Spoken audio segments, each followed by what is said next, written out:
Hello everyone, this is Dart from PariahCast, and this is a closer look at Terran Units Part 2, the fifth installment of a video series that helps explain StarCraft 2 to others. In this video, we're going to be looking at the remainder of the units in Terran's army. Next, we'll be looking at units that are built from the factory. These are mechanized units, also known as Mech. The Hellion is a fast mech unit that can attack only ground. It has a linear splash attack, which means it damages everything hit by its flame. It can also receive the upgrade Infernal Pre-Igniter, which makes its attack do more damage. The Hellion takes 2 supply.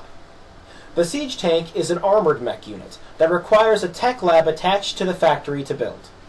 It can attack only ground, and it can receive the upgrade Siege Mode, which allows it to lock its position in exchange for longer range and splash damage, meaning it attacks a target as well as all the units around it.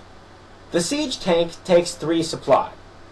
The Thor is the largest mech unit that requires a tech lab as well as an armory to build. It can attack both ground and air, and its air attack has longer range and deals splash damage. It can receive the upgrade 250mm cannons, which is a single target, long range, high damage attack. The Thor takes 6 supply.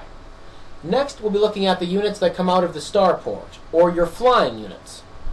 The Viking is a multi-purpose air unit that has 2 forms, one that can attack air, and the other that can attack ground.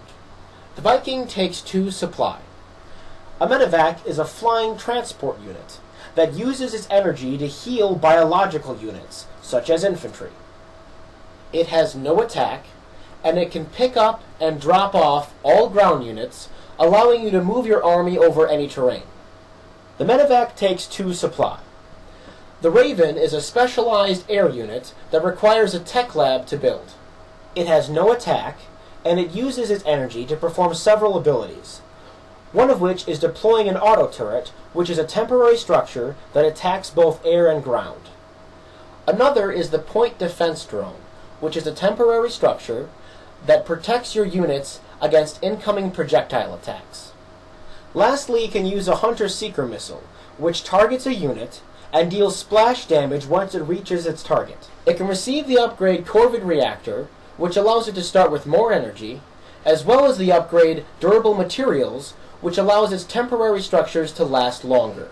The Raven can detect cloaked and burrowed units and takes 2 supply. The Banshee is a tactical strike aircraft that requires a tech lab to build.